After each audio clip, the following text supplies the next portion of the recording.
الحمد لله نحمده ونستعينه ونستغفره ونؤمن به ونتوكل عليه ونعوذ بالله من شرور أنفسنا ومن سيئات أعمالنا من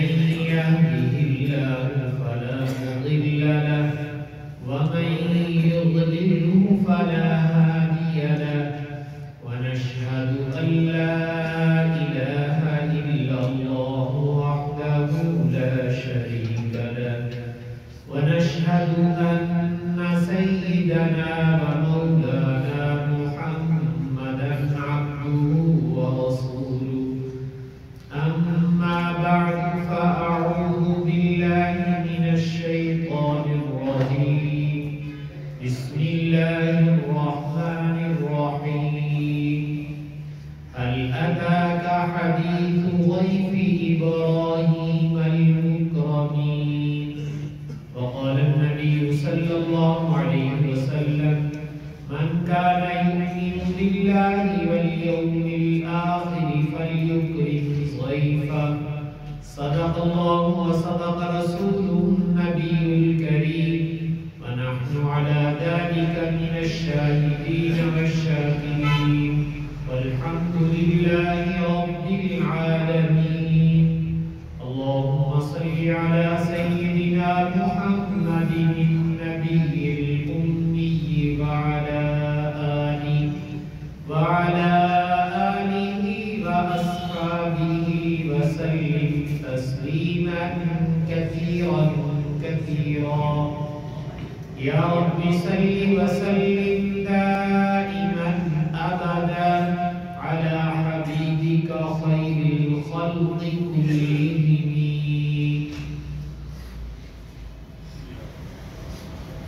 اللہ جل شانہ نے اس آیت کریمہ میں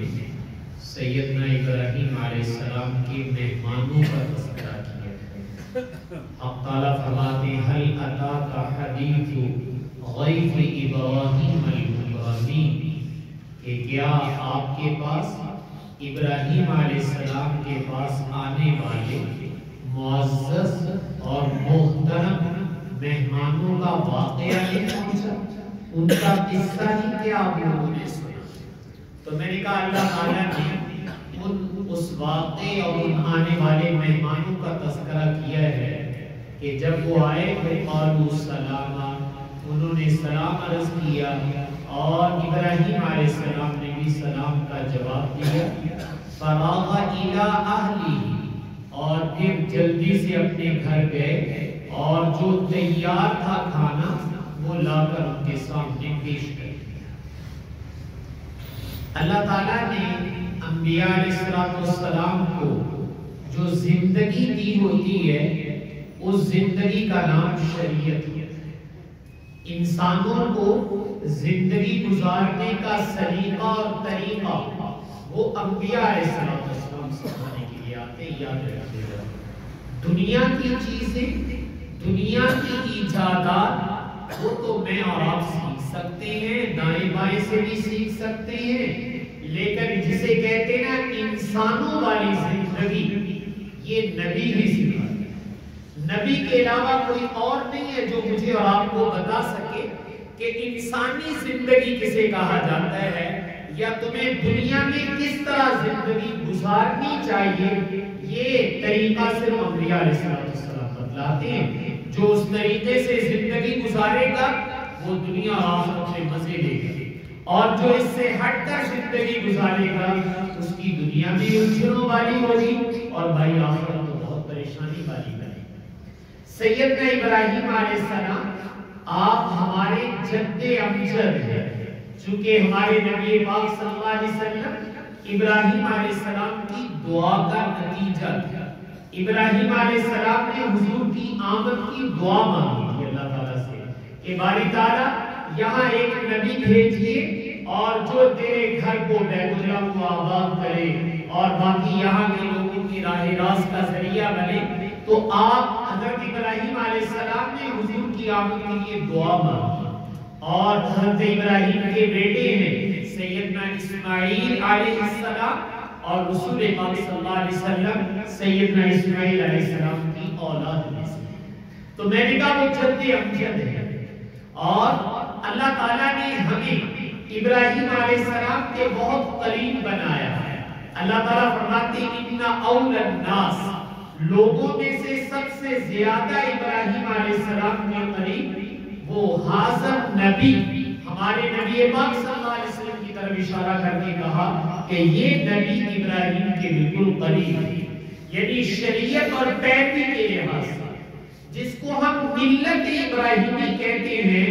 اللہ نے مجھے اور آپ کو ملت ابراہیمی پر پیدا کیا ہے. تو یہ اللہ تعالیٰ کی طرف سے ایک اعزاز ہے. ابراہیم علیہ السلام نے بہت سارے اچھے طریقے انسانیت کے لیے چھوڑے اور ایک عظیم الشان طریقہ ابراہیم علیہ السلام کا وہ یہ کہ آپ مہمان نواز ہو. مہمان نوازی بہت کرتے تھے بلکہ کوشش ہوتی تھی کہ بغیر مہمان کے نہ ہی کھانا کھانا پڑے. اگر کوئی مہمان آ ہی جائے تو بہت اچھا ہے. ڈھونڈ کے بھی لانا پڑے تو ڈھونڈ کے لے آتے تھے کہ بھئی کوئی مہمان آ جائے اور مل کر ہم لوگ کھانا کھا سکیں. تو میں نے عرض کیا کہ یہ مہمان نوازی جسے میں اب آپ کہتے ہیں یہ بھی سیدنا ابراہیم علیہ السلام کی سنتوں میں سے آپ کے طریقوں میں سے ہے. یقیناً رسول پاک صلی اللہ علیہ وسلم آپ کی اولاد میں سے ہیں اور آپ کی ملت پر ہیں. تو آپ مہمان نوازی آپ نے بھی اپنی امت کو سکھائی. آپ صلی اللہ علیہ وسلم نے ارشاد فرمایا من کان یؤمن باللہ والیوم الآخر فلیکرم ضیفہ کہ تم میں سے جو اللہ کو ماننے والا ہے اور آخرت پہ ایمان رکھتا ہے کہ مرنے کے بعد اٹھنا ہے اس کے ایمان کا تقاضا یہ ہے کہ وہ اپنے مہمان کا اکرام کرے اپنے مہمان کی مہمان نوازی کرے. تو یہ مہمان کا اکرام اور مہمان نوازی قربان جائے رسول پاک صلی اللہ علیہ وسلم کے آپ نے اس کو ایمان کا تقاضا بنا دیا. یہ ایمان کی علامت بنا دیا. اس کو دین بنا دیا. یہ نہیں ہے کہ ہم اپنی رسم کے طور پر کر رہے ہیں. جیسے میرے ایمان کا تقاضا نماز پڑھنا ہے میرے ایمان کا تقاضا تلاوت اور ذکر کرنا ہے ایسے آنے والے مہمان کی میزبانی بھی میرے ایمان کا تقاضا ہے. اس کو دین بنایا جا رہا ہے کہ محض یہ ایک معاشرتی چیز نہیں ہے ایک رواجی چیز نہیں ہے بلکہ آپ ہمارے من کا یؤمن باللہ والیوم الآخر جو اللہ اور آخرت پہ ایمان رکھتا ہے فلیکرم ضیفہ اس کو چاہیے کہ وہ اپنے مہمان کا اکرام کرے اس کے ساتھ اچھے طریقے سے پیش آئے. یہ رسول پاک صلی اللہ علیہ وسلم نے اپنی امت کو حکم دیا. اور ایک روایت میں آپ صلی اللہ علیہ وسلم نے ارشاد فرمایا جس گھر میں مہمان کثرت سے آتے ہیں اور کھانا کھایا جاتا ہے اس گھر میں تو آپ نے فرمایا اس گھر کی طرف خیر اتنی تیزی سے بڑھتی ہے. عربوں کے ہاں جو اونٹ کی کوہان ہوتی تھی اس کا گوشت اچھا سمجھا جاتا تھا تو کہتے تھے کہ چھری اس میں بہت تیزی سے چلتی ہے اس لیے کہ وہ مرغوب ہوتا تھا. تو آپ نے فرمایا اونٹ کی کوہان کی طرف چھری اتنی تیزی سے نہیں بڑھتی جتنی تیزی سے خیر اس گھر کی طرف بڑھتی ہے جس میں مہمان نوازی کی جاتی ہے. اللہ کی طرف سے خیر و برکت اس گھر کے اندر آتی ہے جس گھر میں مہمان نوازی کی جاتی ہے. آپ صلی اللہ علیہ وسلم نے اس کی دنیا اور آخرت کی برکتیں بتائی. تو میں عرض یہ کر رہا ہوں کہ مہمان نوازی یہ ایمان کے تقاضوں میں سے ہے اور یہ خیر و برکت کے حاصل کرنے کا ذریعہ ہے. لیکن اسی کے ساتھ ایک بات اور عرض کروں جو آپ صلی اللہ علیہ وسلم نے آداب میں بیان کیا ہے. آپ نے ارشاد فرمایا کہ جب کوئی مہمان آئے تو ایک دن ذرا اس کی تکلف میں اور اس کی مہمان نوازی میں اچھا کھانا بنا اور پھر اس کے بعد اپنے معمول کے مطابق جو ہے وہ 3 دن اس کو کھانا کھلایا. اور اس کے بعد آپ نے 2 باتیں فرمائی. ایک تو مہمان کو فرمایا کہ کوئی مہمان کسی میزبان کے ہاں اتنی دیر قیام نہ کرے کہ جس سے گھر والا اکتاہٹ محسوس کرنے لگے، اس کے کاموں میں حرج ہونے لگے، اس کو تنگی ہونے لگے، تو آپ نے مہمان سے کہا کہ بھئی وہاں جا کر ڈیرا ڈال کے نہیں بیٹھ جانا ہے، بس جاؤ ملاقات کرو، جو کام ہے وہ کرو، ٹھہرو ایک دن اور پھر گھوڑے پیسے کی طرح واپس چلتے بنو۔ اتنا نہ کسی کے سر پہ مسلط ہو جاؤ کہ وہ گھر والا اکتاہٹ محسوس کرنے لگے۔ یہ آپ نے مہمان کو فرمایا اور میزبان سے کہا کہ گھبراؤ نہیں، 3 دن تو مہمانی کر لو، اگر اس کے بعد بھی مہمان ٹھہر جائے تو گھبرانا نہیں ہے، تم پھر بھی خرچ کرو، اللہ تعالیٰ تمہیں صدقے کا ثواب دینا شروع، گویا تم صدقہ کر رہے ہو اور تمہیں صدقے کا ثواب ملنا شروع ہو جائے گا۔ تو میں نے کہا میزبان کو اس کے فرائض بتائے جا رہے ہیں، مہمان کو بھی اس کے فرائض بتائے جا رہے ہیں کہ تمہیں کیسے جانا چاہیے، اور میزبان کو بھی بتایا جا رہا ہے کہ تمہیں ویلکم کیسے کرنا چاہیے، مہمان نوازی کیسے کرنی چاہیے۔ آپ صلی اللہ علیہ وسلم کے قربان جائیں، آپ کی امت کے لیے بہت شفقتیں فرمائیں۔ حضرت جابر بن عبداللہ رضی اللہ تعالیٰ عنہ، ایک دفعہ ان کے ہاں مہمان آ گئے تو گھر میں اور کچھ نہیں تھا، روٹی تھی اور سرکہ تھا، انگور کا سرکہ بنتا ہے، تو انہوں نے کیا کیا، روٹی لی اور گھر میں جو سرکہ تھا وہ لا کر سامنے پیش کر دیا، اور پھر آپ نے رسول پاک صلی اللہ علیہ وسلم کا ایک ارشاد نقل کیا کہ آپ نے فرمایا کہ جس کے گھر میں سرکہ ہو اور کچھ نہ ہو، سرکہ ہے اور وہ مہمان کے سامنے اس کو بھی پیش نہ کرے یہ سمجھ کر کہ یار یہ تو معمولی چیز ہے، تو آپ نے اس گھر والے پر ناراضگی اور بد دعا فرمائی، اور جو مہمان یہ سمجھے کہ اس نے میرے سامنے سرکہ کیوں پیش کر دیا ہے، اس کے لیے بھی آپ نے بد دعا اور سخت گزارش کی۔ تو اس لیے کہا میرے گھر میں یہ تھا، میں لے کر تمہارے سامنے آ گیا ہوں، یہ روٹی ہے، یہ سرکہ پڑا ہوا ہے، اس کے ساتھ کھانا کھانا۔ تو شریعت نے ایسی بے تکلفی رکھی ہے کہ کسی کو بوجھ تلے نہیں دبایا۔ اگر بوجھ تلے میں اور آپ دبتے ہیں تو وہ اپنی خرافات کی وجہ سے، فضول خرچیوں کی وجہ سے، شاہ خرچیوں کی وجہ سے ہے، وگرنہ شریعت کے ہاں تو کوئی ایسی سختی نہیں ہے کہ بھئی مہمان آئے تو اب تمہیں قرضہ ہی اٹھانا پڑے گا، نہیں، اس کی ضرورت نہیں ہے، جو تمہاری طاقت ہے تم اس کے بغیر کر دو۔ اور صحابہ کرام کے قربان جائیں، وہ میں نے کہا کمال درجے ضیافت بھی کرتے ہیں اور اچھی اچھی چیزیں بھی سکھاتے ہیں۔ وفد عبد القیس یہ رسول پاک صلی اللہ علیہ وسلم کی خدمت میں آیا، ایک گروہ تھا پورا، تو مسلمان ہو کر آئے تھے، تو آپ صلی اللہ علیہ وسلم نے انصار سے فرمایا کہ یہ تمہارے بھائی آئے ہیں اور یہ تمہاری طرح ہے، بغیر لڑائی کے سیدھے مسلمان ہوئے ہیں، تو ان کی مہمان نوازی کرو گے؟ عرض کیا جی ہاں، تو لے گئے، اپنے گھر میں جا کے ٹھہرایا، اور صبح کو جب واپس آئے تو آپ نے وفد عبد القیس سے پوچھا بھئی تمہاری مہمان نوازی کیسے کی مدینے والوں نے؟ تو انہوں نے 3 باتیں کہا، یا رسول اللہ یہ ہمیں اپنے گھروں میں لے گئے، انہوں نے ہمیں نرم بستر دیا، اچھا کھانا دیا، اور تیسری بات کہی کہ یا رسول اللہ رات کو ہمیں دین کی باتیں بھی سکھائی، رات کو ہمیں دین کی باتیں بھی انہوں نے سکھائی ہیں، چونکہ ہم نئے نئے مسلمان ہو کر آئے تھے، تو نرم بستر دیا ہے، کھانا اچھا دیا ہے، اور پھر رات کو دین کی باتیں بھی ہمیں سکھائی ہیں۔ تو آپ صلی اللہ علیہ وسلم نے فرمایا اچھا ذرا مجھے بھی سناؤ نا، تم نے رات اپنے بھائیوں سے کون کون سی دین کی باتیں سیکھی ہیں؟ تو آپ نے وفد عبد القیس سے وہ باتیں بھی سنی جو انصار نے دین کی باتیں رات کو ان کو سکھائی۔ تو گویا یہ میزبانی جہاں اس کی ضیافت کی جا رہی ہے، اس کی سہولت دیکھی جا رہی ہے، وہاں اگر دین سکھانے کی ضرورت ہے تو دین بھی صحابہ کرام سکھا رہے تھے ساتھ کے ساتھ۔ تو میں یہ عرض کر رہا تھا کہ یہ مہمان نوازی یہ ہمارے دین کا حصہ ہے، اس کو ایمان کی علامت قرار دیا گیا ہے، اور سیدنا ابراہیم علیہ السلام کے طریقوں میں سے اس کو طریقہ قرار دیا گیا ہے کہ ابراہیم علیہ السلام مہمان نواز بہت تھے، تو رسول پاک صلی اللہ علیہ وسلم بھی اسی طریقے سے اپنے آنے والے کی مہمان نوازی خود فرمایا کرتے ہیں۔ بلکہ اپنے مہمان کی خدمت آپ اپنے ہاتھ سے فرمایا کرتے تھے کہ بھئی یہ میرے مہمان ہیں، لہٰذا مجھے ان کی میزبانی اور خدمت خود کرنی چاہیے۔ اور آپ صلی اللہ علیہ وسلم کبھی کبھی صحابہ کے ہاں خود بھی مہمان بن جاتے،